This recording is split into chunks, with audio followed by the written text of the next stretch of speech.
Shalom a todos, un saludo cordial desde la Tierra Santa, desde Jerusalén, Israel. En el video del día de hoy quiero simplemente hacer un recordatorio que hoy es la Ilulá, el aniversario de muerte del gran cabalista Rabbi Haim Vital, alaba Shalom, la paz sea con él, discípulo principal de el Arizal, Rabbi Isaac Luria, Seher Kadosh Libraja. Rabbi Haim Vital nació en 1546 aproximadamente, 43, perdón, 1543, falleció en 1620, nace aquí en Israel, en la ciudad de Safed, fallece en la ciudad de Damasco, en Siria. Como sabemos, la comunidad judía de Siria es muy antigua, desde la época del rey Salomón. Ha habido una presencia judía ininterrumpida en Siria, con grandes sinagogas, etcétera. Y en cuanto a Rabbi Jaime Vital, sabemos que pues fue discípulo de Rabbi Moshe Cordovero. Su familia al parecer venía de Calabria, o sea, tenía ascendencia italiana. Por supuesto era sefaradí, hablaba por supuesto ladino, hablaba italiano, hablaba hebreo, quizás sabía un poco de árabe o sabía árabe. Entonces, alguien que con unos conocimientos fascinantes. Él, como les decía, en primera instancia estudia Cábala con el cabalista más importante de ese momento, que era Rabbi Moshe Cordovero, alaba Shalom, y después de la muerte de Cordovero, pues se convierte en discípulo de Rabbi Isaac Luria. Rabbi Isaac Luria le dice claramente que la única razón por la que él vino desde Egipto, donde vivía el Arizal, donde se crió y vivió el Arizal, la única razón que él vino desde Egipto hasta Safed fue para enseñar Kabbalah a Rabbi Jaime Vital. De hecho, le dice que la única razón por la que él reencarnó en este mundo fue para enseñar Kabbalah a una sola persona.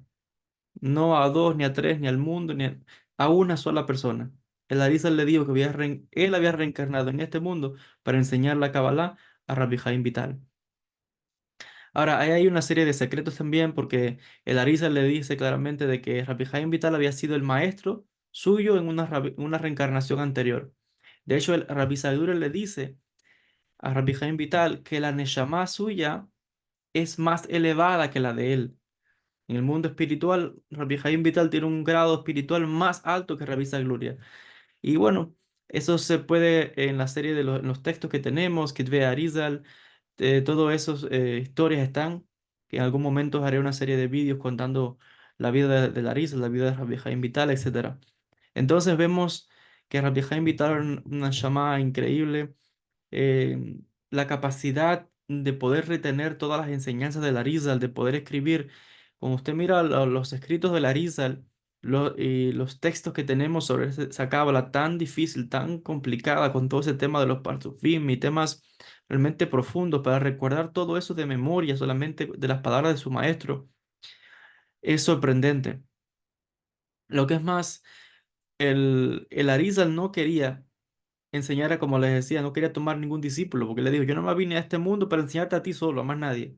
Pero Rabbi Jaime Vital le daba pena que Larisa solamente lo enseñara a él. Entonces les rogó y les rogó y les rogó para que tomase a otros discípulos, y Larisa tomó algunos discípulos más, no muchos, cuatro o cinco más, algo así. No, no eran muchos los discípulos de Larisa, cinco o seis discípulos en general, algo así. No llegaban a 10 discípulos. Y fue por la presión de Rabbi Jaime Vital que le decía que casi que obligándole a que tomara otros discípulos, pero Larisa no quería enseñar a nadie más. Lo curioso fue que cuando Larisa está a punto de fallecer, pues se reconoce de que Jaime Vital es la persona a quien tienen que seguir a partir de ese momento. Eso era más que claro también durante la vida de Larisa, ¿no? Tampoco fue mucho tiempo que estudiaron, nada más estudiaron un año y medio, 2 años máximo. Eso fue todo lo que estudió Rabbi Jaime Vital con Rabbi Isaac Luria, máximo 2 años. El Arizal después de eso falleció. Él falleció a los 2 años de venir a Tzfat. Y todo el mundo reconoció que el sucesor de Rabbi Isaac Luria sería Rabbi Jaime Vital. Y de hecho firmaron un documento jurando, declarando lealtad a Rabbi Jaime Vital y seguir sus instrucciones. Habían ciertas cosas que él no comentaba con todo el mundo. De hecho, cuando se negaba a difundir abiertamente la Kabbalah de Arizal, de hecho se llevó a la tumba la mayoría de los escritos. Hubo una ocasión cuando estuve enfermo alguien le... Hubo un incidente ahí donde Rabbi Haim Vital no quería dar la Kabbalah de Arizal a nadie. Como mismo el Arizal tampoco quería que nadie más la supiera, nada más era para Rabbi Haim Vital. Y el Rabbi Haim Vital, cuando hubo una acción que estuvo enfermo y sobornaron a un al hermano de él y le dieron un cierto número de dinero, otros rabinos, otros cabalistas, para que le pudieran extraer ciertas páginas, como 100 páginas, de los escritos de Rabbi Haim Vital sobre la cábala de Isagluria. Y en Safed buscaron a 100 escribas para que todo el mundo copiara rápido, rápido, rápido. Y de ahí es como se cogió una parte de la cábala de Arizal. Lo otro fue que cuando Rabbi Haim Vital muere, pues todos los libros los enterraron con él, no que nadie aprendiera nada. Porque otra vez, no era para todo el mundo. Así de simple. No todos los secretos se pueden divulgar a todo el mundo. Hay sabios que hay veces que tú recibes una revelación y es solamente para ti, no es para divulgar a la humanidad porque no todo el mundo está listo para eso. Entonces, ¿qué pasó? Que después del fallecido hubieron unos rabinos que abrieron la tumba, sacaron los libros, copiaron, etcétera. Y bueno, en resumen, ha pasado a la historia como uno de los grandes cabalistas eh, y aquel que difundió la cábala de su maestro Rabbi Isaac Luria. Rabbi Isaac Luria no escribió nada, todo fue a través de su discípulo.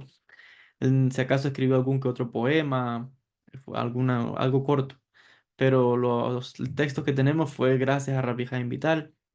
Y vuelvo a decir, él sí enseñaba, él enseñaba a los grupos que tenía, a los otros que eran discípulos de Rabbi Isaac Luria, eran los que Rabbi Jaime Vital enseñaba. Era un grupo secreto, místico, como son los grupos místicos, cerrados solamente a su gente, pero a otra gente fuera no.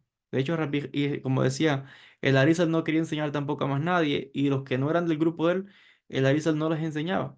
Aunque fueran grandes rabinos, el Arizal, por ejemplo, se negó a enseñar a Rabbi Yosef Karo. Le dijo, no, esto no es para ti. No lo dejó. Entonces, hay muchos secretos de por qué alguna información llega a unas personas, por qué a otras no. Quizás no está en su camino, no es su ticún, no lo que sea. Hay cosas que los sabios saben que uno no sabe. Y uno tiene que comprender que hay misterios y secretos espirituales.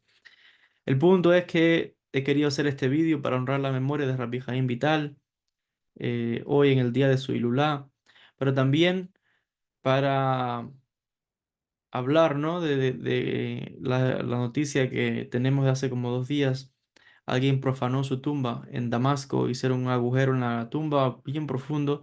No sabemos si se llevaron el cuerpo, no sabemos si está el cuerpo o si hicieron algún daño, pero es significativo que está en justo unos días antes, ¿no? De la Ilulá. Así que lo curioso es que hay una serie de misterios relacionados con la tumba de Rabbi Jaim Vital. Eso lo vamos a contar quizás en unos días, en otro momento. Bezrat Hashem. La costumbre que tenemos es que uno prende una vela en su casa a Dios, pidiendo a Dios en el mérito de Rabbi Jaim Vital, Zehuto y Agen Alenu, que Akadosh Baruj Hu nos bendiga a todos en el mérito de este gran cabalista, este hombre piadoso, un hombre de Kedushá, de santidad, de mucha devoción, un hombre de Dios, devoto, entregado. Y de verdad que he querido hacer este vídeo para honrar su memoria. Zehuto y Agen Alenu, la paz sea con él. Shalom y bendiciones a todos desde la Tierra Santa, desde Jerusalén, Israel.